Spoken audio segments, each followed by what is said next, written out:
206 त्यांना खाली उतरवल्याशिवाय आपल्याला इथे नीट डावपेच करता येणार नाहीत हे समजून वागणाऱ्या ज्या संस्था होत्या त्या संस्थांमध्ये एक होती CIA आणि त्या CIAच्या संस्थेत बरोबर दुसरी संस्था होती महत्त्वाची म्हणजे मोसाद इस्रायलची. आणि RSSच्या लोकांचा त्यावेळेचा काढा व्हॉट्सअपवरचा तुमचा प्रचार, त्यात ते म्हणलेत अरे ते पॅलेस्टाईनमध्ये करतायत ना नरसंहार, तेच आपण काश्मीरमध्ये केलं पाहिजे. आणि बरं झालं ते मारतात त्यांना मुसलमानांना. ही जी भाषा आपल्याकडच्या व्हॉट्सॲपवरती काश्मीर संबंधात येते त्यांच्याकडे ती पॅलेस्टाईन संबंधात येते. तर आत्ता जे आपल्या डिफेन्स इंडस्ट्रीकडे काही अतिशय नरसंहारक असे बॉम्ब बनवले जातात ते आपण इस्रायलला निर्यात करतोय, जे तिकडे ते वापरले जात आहेत. माझ्या वेळेचं भान मला आहे त्यामुळे मी मुद्दाम काही कमी बोलीन असं नाही किंवा जास्त बोलीन असंही नाही.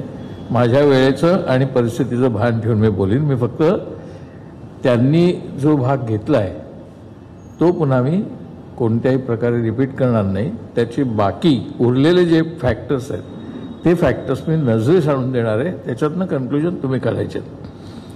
अगदी साध्या साध्या गोष्टी मी सांगणार आहे. पहिली गोष्ट म्हणजे आपली राज्यघटना समिती ज्यावेळेस स्थापन झाली ते साल 1946, त्यावेळेला फाळणी झालेली नाही. त्यांच्या फक्त पहिल्या 2 मिटिंगा झाल्या. त्याच्यानंतर 47 साली स्वातंत्र्य आणि फाळणी दोन्ही झालं. त्यामुळे त्या समितीला आता सगळं बदलायला लागलं, कारण आता ह्या भारताची राज्यघटना होणार. 46 साली स्थापन झाली त्यावेळेला एक प्रकारे जरी चिन्ह तशी नव्हती तरी एक प्रकारे ती अखंड भारताची राज्यघटना झाली असती जर 46 साली पूर्ण घटना झाली असती. तर 47 साली फाळणी झाली म्हणजे पुन्हा राज्यघटना फक्त भारताची आणि पर्यायाने पाकिस्तानची सुद्धा वेगळी राज्यघटना होणार. अशा त्या परिस्थितीतनं ते बाहेर पडतायत. तोच 48 साली महात्मा गांधींची हत्या झाली. आता महात्मा गांधींची हत्या का महत्त्वाची? कारण महात्मा गांधी हे सुद्धा एक आपल्या स्वतंत्र भारताच्या राज्यघटनेचं प्रेरणास्थान होतं. म्हणजे त्यांना जी अभिप्रेत मूल्य होती स्वातंत्र्य चळवळीतली ती शक्यतो राज्यघटनेमध्ये व्यक्त व्हावी अशी गांधीजींची इच्छा असल्यामुळे राज्यघटनेवरती त्यांचा सुद्धा एक प्रकारचा वैचारिक दबाव होता. आता 48 साली गांधी वारले आणि पाठोपाठ सप्टेंबरमध्ये जिन्नाही वारले. त्यामुळे ज्या जिन्नांमुळे एका अर्थाने आपण म्हणू शकतो पाकिस्तानची निर्मिती झाली ते जिन्नाही सप्टेंबर 48मध्ये गेले. 49 साल उजाडलं ते 2 महत्त्वाच्या घटनांनी. एक म्हणजे चीनमध्ये क्रांती झाली आणि त्यांनी तिथे पीपल्स डेमोक्रेसी म्हणून सुरू केली चीनमध्ये. म्हणजे त्यांचं घोषणापत्र पीपल्स डेमोक्रेसी असं होतं. त्याच वर्षी रशियाने 49 साली त्यांच्या न्यूक्लिअर टेस्ट केल्या आणि तोपर्यंत म्हणजे 49 सालपर्यंत फक्त 1945च्या अमेरिकेच्या ॲटम बॉम्बची चर्चा होती. म्हणजे अमेरिकेकडेच फक्त अण्वस्त्र होती आणि बाकी कुठेही नव्हती. आणि त्याच्यामुळे अमेरिकेतले जे सत्ताधारी वर्ग होते त्यांनी रशियाला आणि चीनला सुद्धा धमक्या द्यायला सुरुवात केली, आता आमच्याकडे अण्वस्त्र आहे. आणि त्याच्यामुळे जगभर एक युद्ध संपल्यानंतर सुद्धा तणावाचं वातावरण होतं. त्याला एकदम तडा गेला कारण स्टॅलिनच्या नेतृत्वाखाली 1949 साली रशियाने पण न्यूक्लिअर टेस्ट केल्या आणि आता 2 न्यूक्लिअर पॉवर्स तयार झाल्या, एक रशिया आणि एक अमेरिका. त्यातनं निर्माण झालं खरं त्याच्या अगोदरच, पण त्यातनं मुख्यतः इंटेन्सिफाय झालं. त्याला आपण कोल्ड वॉर असं म्हणजे शीतयुद्ध असं म्हणतो. 49 साल आहे, अजून घटना आपली कार्यान्वित झालेली नाही. 46 साली समिती, 47 साली फाळणी, 48 साली गांधी आणि जिन्ना नंतर वारले, 49 साली चीनची क्रांती आणि कोल्ड वॉरला अधिकृतपणे सुरुवात आणि मग 50 साल आलं आणि 50 साली आपण राज्यघटना स्वीकारली. त्याला ही एक पार्श्वभूमी होती. ती पार्श्वभूमी ही की कोल्ड वॉरच्या पार्श्वभूमीवर आपल्या देशाची राज्यघटना निर्माण झाली. आता 50 साली राज्यघटना निर्माण झाल्यानंतर सुद्धा लगेच निवडणुका नाही झाल्या. त्याच्यानंतर 2 वर्ष लागली जवळजवळ निवडणुका व्हायला. त्या 1952 साली झाल्या. म्हणजे 1947 ते 1952 हे 5 वर्ष सरकार होते, प्रोव्हिजनल गव्हर्नमेंट होतं. आणि म्हणून त्याच्यात श्यामाप्रसाद मुखर्जी पण होते, डॉक्टर आंबेडकर पण होते, हे सगळेजण होते. परंतु ते न निवडलेलं सरकार होतं, प्रोव्हिजनल सरकार होतं. 52 साली पहिल्यांदा ज्या निवडणुका झाल्या आता इथून ते आता आनंद तेलतुंबडेंनी जे फेडरलचे मुद्दे सांगितले ते त्याचा विचार आपण झाला केला, म्हणजे तेवढंच कंटिन्युएशन मला करायचं आहे.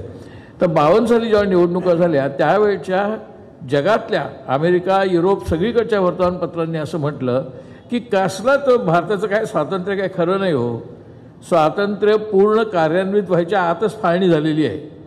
ती पहिली फाळणी आहे म्हणून त्याला फर्स्ट पार्टिशन म्हणायचे आणि अजून चिकार पार्टिशन होतील, हा देश काही एकत्र राहणार नाही.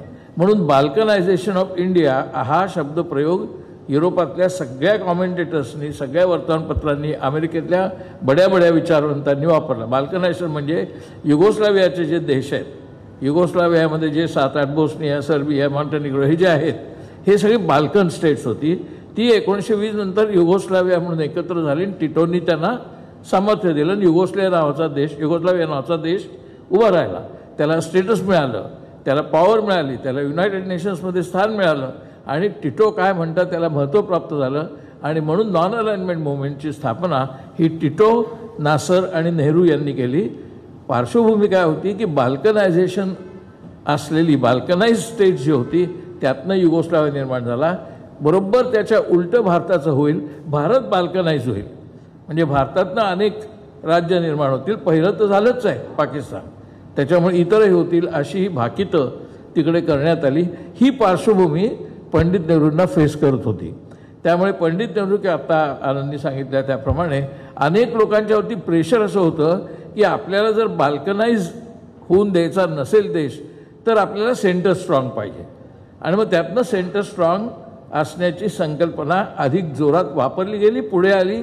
त्यात काही कोणाची कॉन्स्पिरसी होती असं नाही, परिस्थितीचा काय म्हणतात जोर हा अशा प्रकारचा होता.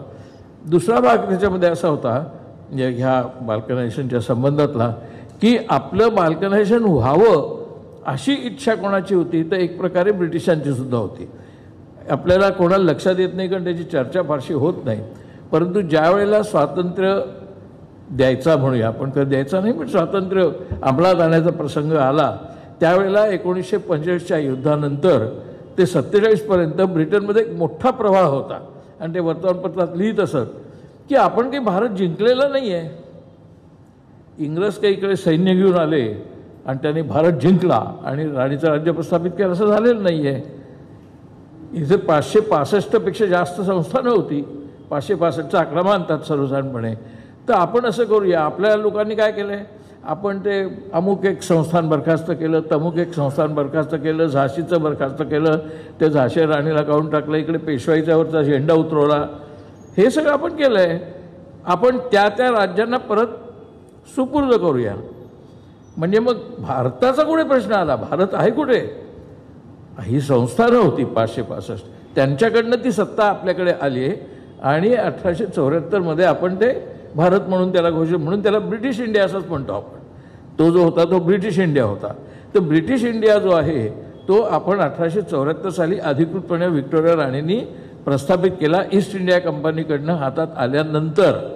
तेव्हा आता काही भारताला स्वातंत्र्य आपण त्याचा प्रश्न नाही, आपण त्या राज्यांना नाही त्या संस्थानांना तो परत करूया, ही चर्चा होती. ह्या पार्श्वभूमीवरती असा विचार इकडे पसरला की आपल्याला हे अशा पद्धतीने धोका आहे. तर त्यावेळेला सुद्धा त्रावणकोर कोचीन असेल की गोव्यांनी तर सांगितलंच होतं आम्ही येणारच नाही तुमच्याकडे, हैदराबाद म्हणत होतं आम्ही तुमच्याकडे येणार नाही, जुनागड हे सगळे यायला तयार नव्हते भारतामध्ये. काश्मीरचं तर आपण पाहतोच आहे. त्यामुळे असं सगळं डिव्हायडेड वर्ल्ड असताना, म्हणजे इंडियन सबकॉन्टिनेंट डिव्हायडेड असताना, आता प्रत्यक्षात इंडियन सबकॉन्टिनेंटमधला सगळाच भाग ब्रिटिश इंडियाचा एक प्रकारे भाग होता, अगदी एडनपासून ते श्रीलंकेपर्यंत, म्यानमार, ब्रह्मदेश, सगळं, नेपाळ. त्यामुळे तुम्हाला आठवत असेल की आपले जुने सिनेमे किंवा कादंबऱ्या आहेत त्याच्यात रंगून वगैरे कॉमन भारतात आहेत. जुन्या सगळ्या कादंबऱ्यांमधली पात्र, शरदचंद्र चटर्जींच्या कादंबऱ्यांमधली पात्र रंगूनला जातात. आपल्याकडच्या लोकमान्य टिळकांना अटक्यात ठेवलं कुठे तर बंडालेला, म्हणजे कुठे, ब्रह्मदेशात. सुभाषचंद्र बोसांना कुठे ठेवलं, बंडालेला, म्हणजे ब्रह्मदेशात.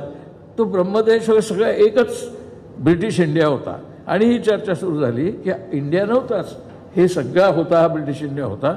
आता फाळणी झालेली आहे, आता जो आहे तो अजून बाल्कनाइज करायचा असा त्यांचा मात्र पुढे अधिकृत डाव सुरू झाला. त्याच्यामध्ये CIA होती आणि ह्याचा खूप काय म्हणतात उल्लेख प्रत्यक्ष 1968 मध्ये विल्यम रॉजर्स म्हणून जे सेक्रेटरी ऑफ स्टेट होते अमेरिकेचे, त्यांनी असं जवळ म्हणून दाखवलं की आपल्याला करता येईल. हे कसं करता येईल, कशावरनं करता येईल, तर 1967च्या निवडणुकीमध्ये तोपर्यंतची काँग्रेसची एक युनिफॉर्म सत्ता देशभर होती, ती 1967च्या निवडणुकीत खिळखिळी झाली. एकूण 8 राज्यांमध्ये काँग्रेसचा पराभव झाला आणि ठिकठिकाणी प्रादेशिक पक्ष आले. पहिल्यांदा 67 साली तमिळनाडूमध्ये द्रमुक राज्यावर आलं. बंगालमध्ये CPM आलं नाही, परंतु CPMच्या एक स्थानिक पक्ष तयार झाले. बंगला काँग्रेस आणि CPMचं एकत्र राज्य आलं. त्याच्यानंतर पुढच्या काळामध्ये कम्युनिस्ट पार्टी ऑफ बंगाल ही एक प्रकारे स्वतंत्र बंगालचा पक्ष असल्यासारखीच झाली. तेव्हा असं वातावरण निर्माण झालं की आता DMK आहे, तिकडे CPM बंगाल आहे किंवा ठिकठिकाणी आहेत, आता आपल्याला इथे घुसखोरी करून म्हणजे डावपेचांचं राजकारण करून भारताच्या अनेक फाळण्या करता येतील असं वातावरण तयार झालं. लगेच तसं होतं असं नाही, परंतु तसा प्रयत्न सुरू झाल्यामुळे आपलं सेंटर स्ट्रॉंग असलं पाहिजे, म्हणजे हे सगळे ज्या फुटीर प्रवृत्ती आहेत त्यांना आटोक्यात ठेवता येईल असा विचार पुढे आला.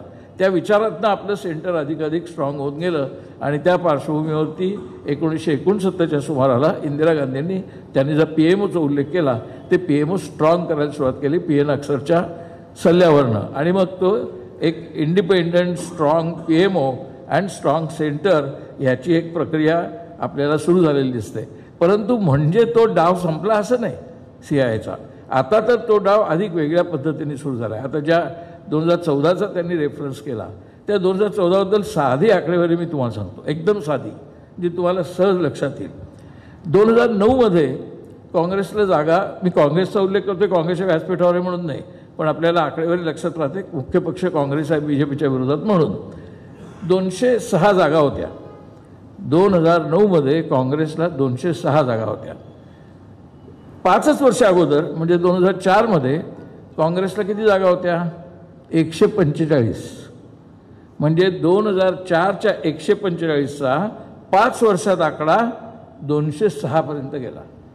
आता हाच प्रवाह जर पुढे राहिला तर त्यांना 2014मध्ये जे मोदी आले त्या वर्षी काँग्रेसला 250 जागा किमान मिळू शकल्या असत्या. आणि जर 250 जागा मिळू शकल्या असत्या तर जवळजवळ ती मेजॉरिटी त्याकडे इतर मित्रपक्षसुद्धा आहेत. म्हणजे काँग्रेस पुन्हा सत्तेत 2014मध्ये मोठ्या प्रमाणात आली असती. हे चित्र 2009मध्ये दिसायला लागलं ज्यावेळेला त्यांना 206 जागा मिळाल्या. तेव्हा गेम सुरू झाले आणि कोणत्याही परिस्थितीमध्ये 2014मध्ये ह्यांच्या सीटा वाढता कामा नयेत. हे गेम कोणी केले? आणि 2014मध्ये काय झालं? 206च्या एकदम 44, म्हणजे 145, 206 आणि एकदम 44. कोणाचा विश्वास बसेल याच्यावर? म्हणजे माझा तेव्हाही नव्हता आणि आत्ताही नाही. हा 206चा आकडा 44 हा काही केवळ जनमताने आला नाही. असंतोष होता की नाही होता, नाराजी होती की नाही होती, काँग्रेसच्या म्हणजे मनमोहन सिंगांच्या सरकारबद्दल सुद्धा नाराजी होती की नाही होती, पण म्हणून तो 206वरनं 44 पर्यंत जाईल अशी नाराजी नव्हती. 44वर आल्यावर त्यांना विरोधी पक्षाचं स्थान सुद्धा मिळालं नाही. 206वरनं त्यांना खाली उतरवल्याशिवाय आपल्याला इथे नीट डावपेच करता येणार नाहीत हे समजून वागणाऱ्या ज्या संस्था होत्या त्या संस्थांमध्ये एक होती CIA. आणि त्या CIAच्या संस्थेत बरोबर दुसरी संस्था होती महत्त्वाची, म्हणजे मोसाद इस्रायलची. ह्या दोघांनी मिळून असं ठरवलं होतं की भारतामध्ये आपल्याला काहीतरी करायला पाहिजे, हस्तक्षेपच करायला जागा उरणार नाही. जर काँग्रेससारखं किंवा काँग्रेसच्या व्यतिरिक्त पण काँग्रेसच्या आघाडीचं असं एक स्टेबल गव्हर्नमेंट जर भारतात तयार झालं तर आपल्याला आपले धोरणं राबवता येणार नाहीत, मिलिटरी इंडस्ट्रियल कॉम्प्लेक्स किंवा अन्यची. म्हणजे आपल्याला अनुकूल असं सरकार तिथे आलं तर ठीक आहे, मग ते आपल्या ताब्यात राहील. म्हणजे आपल्याला काय करायला पाहिजे? मेजॉरिटी पाहिजे दुसऱ्या पक्षाला, पण ती काँग्रेस प्रणित सरकारची नको. काँग्रेस प्रणित सरकारनी हे सगळं आत्तापर्यंत स्ट्रक्चर उभं केलेलं आहे आणि ते प्रोटेक्ट करतील. त्यामुळे आपल्याला मान्यता देणारं सरकार, मग ते मेजॉरिटी असो किंवा कोणी असो, ते ठेवलं तरी हरकत नाही, असलं तरी हरकत नाही. या पद्धतीने त्यांनी सुरुवात केली आणि मोसादनी संपूर्ण एक स्ट्रक्चर तयार केलं. आपण मोसादला अंडरएस्टिमेट करता कामा नाही. याचा अर्थ ओव्हर एस्टिमेट पण करता कामा नये. म्हणजे तेच सगळं असं नाही, पण ते एक महत्त्वाची संस्था आहे ती. आणि त्यांनी बारकाईने डेटा बनवले सगळ्या राज्यांचे, सगळ्या कॉन्स्टिट्युएन्सीचे, आपल्या देशातल्या डिटेल्ड कॉन्स्टिट्युएन्सीचे डेटा हा सगळा आता जास्तीत जास्त CI आणि मोसादकडे आहे. याचं एक छोटं उदाहरण देतो जे तुमच्या परिचयाचं आहे. ते म्हणजे तुम्हाला आठवत असेल 2016-17 साली मुख्यतः पिगाससचा प्रश्न आला. पिगासस म्हणजे काय? पिगासस म्हणजे एक इस्रायलची कंपनी आणि एजन्सी आहे. ती कंपनी काय करते? ती सगळा डेटा तयार करते, संपूर्ण डेटा. आत्ता जो तुमचा फोन आहे, तुम्हाला मध्ये बातमी तुम्ही वाचली असेल की इस्रायलनी पेजरमार्फत बॉम्ब उडवले 14 ठिकाणी. माणसं मेली त्याच्यात. 14 ठिकाणी त्यांनी पेजर कंट्रोल करून बॉम्ब उडवले. त्याच्यानंतर दुसरी गोष्ट तुमच्या लक्षात आली असेल, म्हणजे ते पेपरात छापूनच येते, कित्येक ठिकाणी पेपरात बातम्या आहेत की आपल्याकडच्या त्या रश्मी शुक्लांवरती सुद्धा तो आरोप आहे की त्या सगळ्यांचे फोन टॅप करतात. आता हे फोन टॅप करण्याचं यंत्र पूर्वीपासून आहे, अगदी इंग्रजांच्या काळात सुद्धा होतं, पण त्यावेळेला लँडलाईन होत्या. आता मोबाईल फोन आल्यानंतर, जवळजवळ प्रत्येक माणसाच्या हातात फोन आल्यानंतर, प्रत्येक विरोधी पक्षाच्या माणसाकडे असेल, मध्यम असेल, सिव्हिल सोसायटी असेल, NGO असतील, सगळ्यांकडे फोन आहेत. आता ह्या फोन्सवरती आपल्याला कंट्रोल करता आला पाहिजे. म्हणजे हा फोन हा जसा आपल्याला ॲडव्हान्टेज आहे तसाच हा फोन त्यांना डिसॲडव्हान्टेज आहे. म्हणून त्यांनी पिगाससच्या मार्फत आपल्या सगळ्या फोन नंबर्स, आपले सगळे ईमेल्स, काही प्रमाणात आपले व्हॉट्सॲपसुद्धा, आता त्यांनी ते व्हॉट्सॲपला इन्क्रिप्शन करून वेगळं केलं असतं ते सोडून द्या, परंतु ह्या सगळ्या ज्या सिस्टीम आहेत ज्याला आपण कम्युनिकेशन सिस्टीम म्हणतो, या कम्युनिकेशन सिस्टीम आपल्या कंट्रोलमध्ये असल्या पाहिजेत, त्या मॉनिटर करता आल्या पाहिजेत आणि त्या रिडायरेक्ट करता आल्या पाहिजेत. ह्याच्यासाठी जे टेक्नॉलॉजिकल यंत्र वापरलं गेलं त्याचं नाव आहे पिगासस, ती एजन्सी. आता त्या पिगासस जी कंपनी ज्या एजन्सी चालवते त्याचा मालक कोण आहे? म्हणजे मालक एक नसतो, पण जे मालकांमध्ये मुख्यतः कोण आहे? तर इस्रायलचा पंतप्रधान नेतान्याहू. आता तुम्ही त्यावेळच्या, मी तर पार्लमेंटमध्ये होतो तेव्हा मला माहिती आहे, पार्लमेंटमध्ये चर्चा झाली याच्यावरती की Pegasus is directly part of the Israeli government. आणि रविशंकर प्रसाद INB मिनिस्टर होते. And Indian government led by Narendra Modi is party to it. Narendra Modi सरकार नव्हे तर नरेंद्र मोदींचं जे कबाल आहे, नरेंद्र मोदींची जी गँग आहे, ती गँग त्या पिगाससमध्ये म्हणजे लोकांच्या मॉनिटर करण्यामध्ये सहभागी आहे. आणि मग ती केस कोर्टात गेली, अजूनपर्यंत कोर्टात उभीच राहिली नाही केस, तशीच ती पेंडिंग आहे. त्याच्यावरती लोकांनी पेपर सादर केले, पुरावे सादर केले की पिगासस आणि मोदी सरकार यांचं किती जवळचं उभांड ते रचू शकतात. ह्याचे सगळे पेपर सादर केलेले आहेत. त्याच्याबद्दल जगभर निरनिराळ्या जगातल्या विशेष वर्तमानपत्रांमध्ये विशेष लेख आलेले आहेत की पिगासस कसं कंट्रोल करतं. पिगासस हे त्यांची एजन्सी फक्त भारतावर कंट्रोल करत नाही, ते जगभर कंट्रोल करायचा प्रयत्न करतात, इन्क्लुडिंग ऑन अमेरिका. अमेरिकेमध्ये एक ग्रुप असा आहे की तो म्हणतो Israel is trying to control America. आता याचा अजून एक आत्ताचा रेफरन्स येतो म्हणजे तुमच्या लक्षात येईल तो हा की हमास कधी निर्माण झाली, ज्याच्याबद्दल आत्ता आपण इस्रायलचा नरसंहार चालू आहे गाझामध्ये. ही हमास कधी स्थापन झाली? तर यासर अराफतला आव्हान देण्यासाठी हमास स्थापन करण्यात आली. हमास स्थापन करताना त्याच्यात कोण इन्व्हॉल्ड होतं? त्यात अमेरिकासुद्धा इन्व्हॉल्ड होती. जसं आपल्याकडे शेजारी तालिबान नव्हतंच पूर्वी. आपण इथे सगळे बसलेले लोक लहानपणी शाळेमध्ये, पुढे कॉलेजमध्ये, नंतर कुठेही नोकरी करताना तालिबान शब्दच कोणी 1990पर्यंत ऐकलेलाच नव्हता, शब्दच नव्हता. कारण स्थापनाच झाली तालिबानची नव्हते. कशी झाली ती? तालिबानची स्थापना ही अमेरिकेच्या आणि काही प्रमाणात पाकिस्तानच्या मदतीने स्थापन झाली. का स्थापन झाली? त्याची स्थापनेची सुरुवात अगोदर सुरू झाली होती थोडीशी हजरत त्या पार्टीमार्फत. अफगाणिस्तानमध्ये सोव्हिएत युनियनच्या सगळ्या फौजांना पराभूत करण्यासाठी ज्या इस्लामिक फंडामेंटलिस्ट ऑर्गनायझेशन्सना, की हे सगळे देवाच्या विरोधी लोक आहेत सोव्हिएतचे, त्यांना पूर्ण पराभव केल्याशिवाय आपल्याला काही पुढे जाता येणार नाही, म्हणून त्या देवविरोधी फौजांना पराभव करण्यासाठी म्हणून ज्या इस्लामिक फंडामेंटलिस्टना इन्क्लुडिंग इस्लामिक टेररिस्टांना सर्व प्रकारची म्हणजे शस्त्रास्त्र, त्यानंतर पॉलिटिकल सगळ्या प्रकारची मदत कोणी केली असेल तर अमेरिकेने, पाकिस्तानने. तालिबान जन्माला आलं 1990 नंतर. म्हणजे कधी? तर 1979 ते 1989 या काळामध्ये इराण वॉर चालू होतं. त्या वॉरच्या नंतर किंवा त्या वॉरच्या सुमाराला एक आपल्या हातात एजन्सी असावी म्हणून त्यांनी तालिबान तयार केली. तिकडे त्यांनी तालिबान तयार केली आणि त्याला दुसरा एक त्यांना टोक काय होतं, 1979मध्ये म्हणजे ज्यावेळेला इराण इराक वॉर सुरू झालं त्यावेळेला इराणमध्ये इस्लामिक रिव्होल्युशन जाऊन खोमेनीचं राज्यावर आलं होतं आणि खोमेनीच्या राज्यातल्या लोकांनी, इस्लामच्या लोकांनी सांगितलं होतं की आमचा मुख्य शत्रू अमेरिका आहे, डेथ्स टू अमेरिका ही त्यांची घोषणा होती. अमेरिका तेव्हा पॅनिक झाली होती, कारण ते जगात सगळीकडचे युद्ध हरले होते. त्याच्या अगोदर 5 वर्षात ते व्हिएटनामचे युद्ध हरले होते. मग त्यांनी कंबोडियात सुद्धा काही काही उद्योग सुरू केले होते, पण त्यांना कुठे सत्ता हाताशी दिसत नव्हती. ती परत मिळवण्यासाठी अमेरिकेने जे प्रयत्न केले त्यात त्यांच्या लक्षात आलं की सोव्हिएत युनियनला हरवायला ह्याच इस्लामिक फंडामेंटलिझमचा आपल्याला वापर करता येईल, ज्या इस्लामिक फंडामेंटलिझमने आपल्यावरतीच हल्ला केलेला आहे. म्हणून इस्लामिक फंडामेंटलिझमची वाढ ही अमेरिकेकडनं झालेली आहे.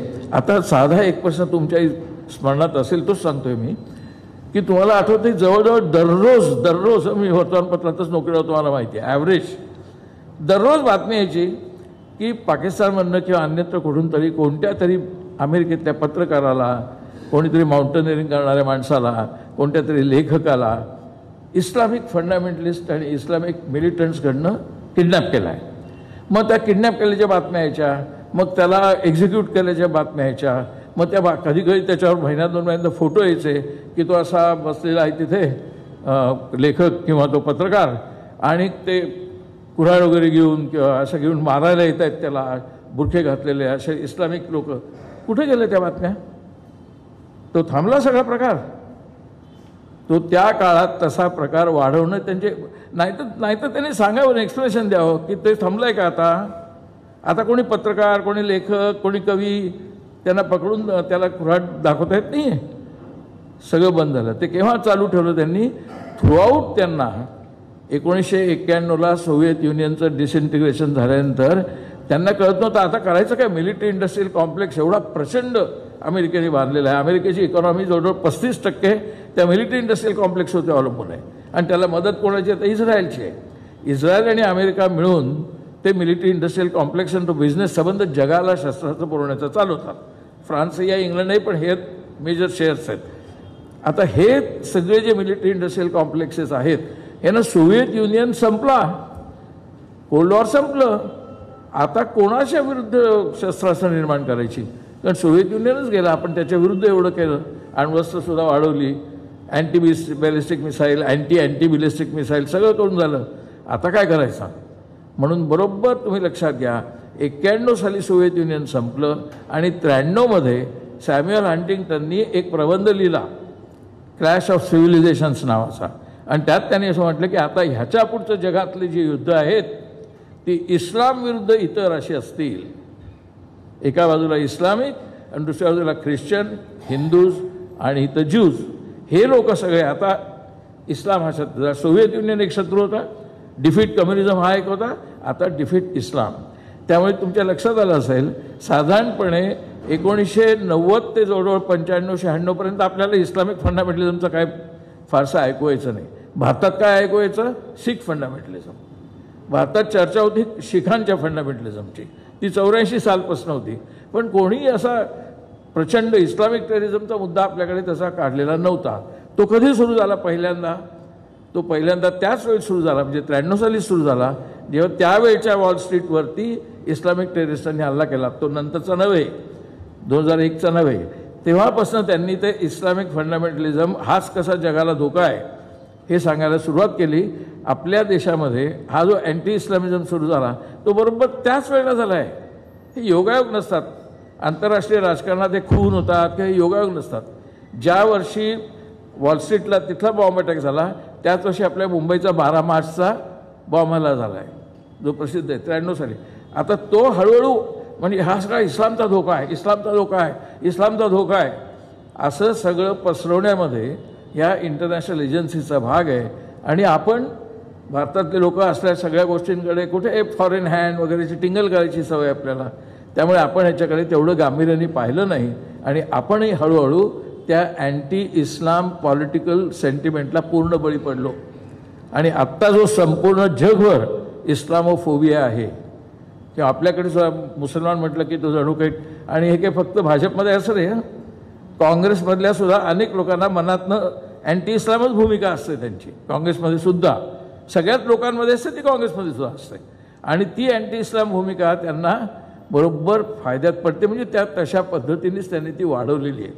त्यामुळे बाबरी मस्जिद पाडल्यानंतर बऱ्यापैकी काँग्रेसवाल्यांना आनंद झाला होता. असं समजूया नको आपण काँग्रेसच्या व्यासपीठावर म्हणून त्यांना काय कळलं नव्हतं असं नाही, त्यांनाही आनंद झाला होता. 370 काढल्यानंतर बहुसंख्य काँग्रेसवाल्यांना आनंद झाला होता, मी डोळ्यांनी पाहिलं आहे. कारण डोक्यात 370 नव्हतं, डोक्यात बाबरी मस्जिद नव्हती, डोक्यात इस्लाम. आता कालच्या त्या राम मंदिराच्या ध्वज याला सगळ्यांनी एवढा पाठिंबा दिला आणि सगळं त्याचं कौतुक सगळं सुद्धा फ्रंट पेजला बातम्या आल्या. ते रामाचं कौतुक नाही आहे, हिंदुत्वाचं तर अजिबात नाही आहे. ते कौतुक आहे ते अँटी इस्लाम राजकारणाचा तो प्रचाराचा एक भाग आहे. त्यामुळे आत्ता आपण ज्या ठिकाणी वावरतोय त्याला जो मुख्य धोका आत्ता आपल्या देशाला जो आहे तो झायोनिस्ट इम्पेरियलिझम ज्याला म्हणतात, म्हणजे इस्रायली इम्पेरियलिझम ज्याला म्हणतात, त्या इस्रायली इम्पेरियलिझमचा आहे. आणि तुम्ही जर आठवत असेल तर बघा, एका इस्रायलच्या माणसानी काश्मीरची तुलना करताना तुम्ही काश्मीर कसं हँडल करायला पाहिजे माहिती आहे का, आम्ही कसं पॅलेस्टीन करतो हँडल, असं तुम्ही केलं पाहिजे असं म्हणले. आणि RSSच्या लोकांचा त्यावेळेचा काढा व्हॉट्सअपवरचा तुमचा प्रचार, त्यात ते म्हणलेत अरे ते पॅलेस्टीनमध्ये करतायत ना नरसंहार, तेच आपण काश्मीरमध्ये केलं पाहिजे. आणि बरं झालं ते मारतात त्यांना, मुसलमानांना. ही जी भाषा आपल्याकडच्या व्हॉट्सअपवरती काश्मीर संबंधात येते, त्यांच्याकडे ती पॅलेस्टीन संबंधात येते. आणि भारत काय करतो आहे, भारताने ज्यावेळेस 169 देशापैकी 150 देश त्यांनी इस्रायलचा निषेध करून युनायटेड नेशन्समधनं वॉकआउट केला इस्रायलच्या निषेधात विरोधात. भारताने नाही केला, भारत त्यात बसून होता. भारताने इस्रायलचा निषेध केला नाही. इतकंच नव्हे तर आत्ता जे आपल्या डिफेन्स इंडस्ट्रीकडे काही अतिशय नरसंहारक असे बॉम्ब बनवले जातात ते आपण इस्रायलला निर्यात करतोय, जे तिकडे ते वापरले जात आहेत. आणि म्हणून मग आपण आता इस्रायलला दुखवू इच्छित नाही, दुखवणं शक्य नाही. मग पिगासस असेल किंवा पॅलेस्टीनमधला नरसंहार असेल, इस्रायल हा आत्ता मोदी सरकारचा सर्वात मोठा प्रोटेक्टर आहे. आणि तो फक्त प्रोटेक्टर नाही आहे, तो इंटरफेअर करणारा प्रोटेक्टर आहे. तो नुसता इंटरफेअर करणारा प्रोटेक्टर नाही आहे, तो निवडणुकांमध्ये हस्तक्षेप करून त्यांचा डेटा इथे वापरून निवडणुकांवरती नियंत्रण करणारा आहे. अजून एक छोटंसं उदाहरण तुम्हाला देतो. मोदी जेव्हा 2024 साली त्यांना अपेक्षेप्रमाणे 400 जागा तर मिळाल्या नाहीतच, परंतु साधारण जो कन्व्हेन्शन आहे, साधारण पार्लमेंटरी कन्व्हेन्शन काय, निवडणुका झाल्या की ती लेजिस्लेचर पार्टी त्यांची मिटिंग घेते. मग ते विधानसभेत असेल किंवा लोकसभेत असेल, parliamentary party, Congress parliamentary party, BJP parliamentary party, communist parliamentary party, त्या पार्टीचा नेता ठरतो आणि मग तो नेता पार्लमेंटमध्ये प्रतिनिधित्व करतो त्या पक्षाचं. BJPची झालीच नाही पार्लमेंटरी पार्टी मिटिंग. 2024 नंतर BJPची पार्लमेंटरी पार्टी मिटिंग झाली नाही. कोणाची झाली, NDAची. NDAत इतर अनेक पार्टी आहेत, NDAची झाली. ते बरोबर नाही आहे, ते कन्व्हेन्शनला सोडू नये. प्रत्यक्षात काय असायला हवं, BJP पार्लमेंटरी पार्टी मिटिंग होते, मोदींना ते निवडून देतात, इतर सगळ्या पार्ट्यांचे आपापले लोक निवडून देतात, त्यांची बैठक होते आणि ते ठरवतात की आमचा सगळ्यांचा प्रतिनिधी मोदी आहे. आणि ते पण तसं झालेलंच नाही आहे. पार्लमेंटरी पार्टीची BJPची मिटिंगच झाली नाही, NDAची झाली असं त्यांनी दाखवलं आणि डायरेक्ट राष्ट्रपतींनी मोदींना शपथ करून टाकलेली आहे. कारण त्यांना भरोसा नव्हता. NDAतले जे नवे 2 जॉईन झालेले खेळाडू होते, चंद्राबाबू आणि नितीश कुमार, ते आपल्याला पाठिंबा देतील की नाही याचा भरोसा नाही. तेव्हा आत्ताच ताबडतोब करून टाका म्हणून त्यांनी ती NDAची पार्टी मिटिंगपेक्षा पार्लमेंट मिटिंग करून ते पंतप्रधान झाले. ह्या सगळ्या स्ट्रॅटेजी असतात, छोट्या मोठ्या स्ट्रॅटेजी असतात, त्या मतांच्या आकड्यांवरती ठरतात, त्या मतं कोण निवडून येतील याच्यावरती ठरतात. आणि त्या सगळ्या ठरवण्यासाठी डेटाबेस लागतो. आत्ता इलेक्शन कमिशनमध्ये चर्चा कसली आहे, डेटाबेसची आहे. सरळ निर्लज्जपणे सांगतात की आम्ही त्या व्हिज्युअल टेप्स आहेत ते जाळून टाकल्या. सांगितलं परवा त्यांनी की त्या जाळून टाकल्या, त्या आता तो डेटा अवेलेबल नाही. हे असं कसं होऊ शकतं, याच्या एक लक्षात घ्या, कोणती गोष्ट आपसूक घडत नाहीत, त्या टेप आपसूक जळत नाहीत. त्यांना कोणीतरी हे जाळून टाकायला निर्देश करावा लागतो. तो निर्देश करणारा कोण आहे, तर आपलाच मंत्री असेल. तो आपला मंत्री कोणाच्या हिशेबावरती करणार, कोणीतरी डेटा प्रोव्हाइड करणार. तो डेटा कोण आत्ता प्रोव्हाइड करू शकतो? केवळ RSS नाही, केवळ भारतीय नाही. RSS has become agent of Mossad and government has become agent of Israeli government, Israeli defence sector. आणि इस्रायली डिफेन्स सेक्टर आणि अमेरिकन डिफेन्स सेक्टर हे अलायन्समध्ये आहेत. And therefore Modi is not prime minister implanted there by Indian electorate. Modi is implanted there by international military, industrial and financial forces. आता financial forces हे प्रचंड महत्त्वाचे आहेत. आणि म्हणून तुमच्या लक्षात येत असेल की आत्ता जर तुम्ही बातम्यांचा सेकंड लेअर पहा, रे बाकी स्थानिक स्वराज्य निवडणुका वगैरे त्या ठेवा बाजूला, सेकंड लेअर जो आहे तो रिझर्व्ह बँकचा रेपो रेट काय म्हणतोय, रिझर्व्ह बँक गव्हर्नर काय म्हणतोय, कोणत्या बँका ताब्यात घ्यायच्या, कोणत्या बँका विकायला काढायच्या, कोणत्या बँका विकून टाकायच्या आणि परदेशी बँकांना इकडे येऊन द्यायचं, हे सगळं जे चालतंय हे फायनान्शियल सर्किट आहे. तर पहिलं सर्किट जे आहे ते मिलिटरी इंडस्ट्रियल कॉम्प्लेक्स आहे. दुसरं सर्किट आहे ते फायनान्शियल सर्किट आहे. आणि ह्याच्यावरती नियंत्रण करण्यासाठी लागणारा सगळा डेटा कोण पुरवतो? आपल्या कक्षेत नाही येते. भारत सरकारकडे ज्या एजन्सीज आहेत त्यांना एवढा प्रचंड मॉन्युमेंटल जगडव्याळ डेटा करून तो ॲनालाइज करण्याची टेक्नॉलॉजिकल ताकद त्यांच्याकडे नाही आहे. हुशार लोक आहेत, आपलीच लोक सिलिकॉन व्हॅलीत आहेत, आपलीच लोक मायक्रोसॉफ्टमध्ये आहेत, लोक आहेत, पण तो टेक्नॉलॉजिकल सॉफ्टवेअर जे असतं ते टेक्नॉलॉजिकल सॉफ्टवेअर आत्ता अमेरिकेपेक्षा पण जास्त ते इस्रायलमध्ये आहे.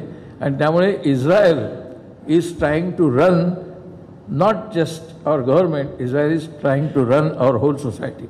आणि म्हणून एकदम तुम्हाला दिसायला लागलं जे 2002 पर्यंत 2004 पर्यंत दिसत नव्हतं. मराठी लोक मोर्चा काढतायत, त्यांच्याविरुद्ध ओबीसी मोर्चा काढतायत, त्या ओबीसींच्या विरुद्ध आज NP ते दुसऱ्या ज्या आहेत जाती त्या पण मोर्चा काढतायत. हे सगळे वेगवेगळे मोर्चे काढायला लागले. आत्तापर्यंत हे नव्हतं. पार्ट्यांच्या पुरता विचार व्हायचा, नेत्यांच्या पुरता विचार व्हायचा.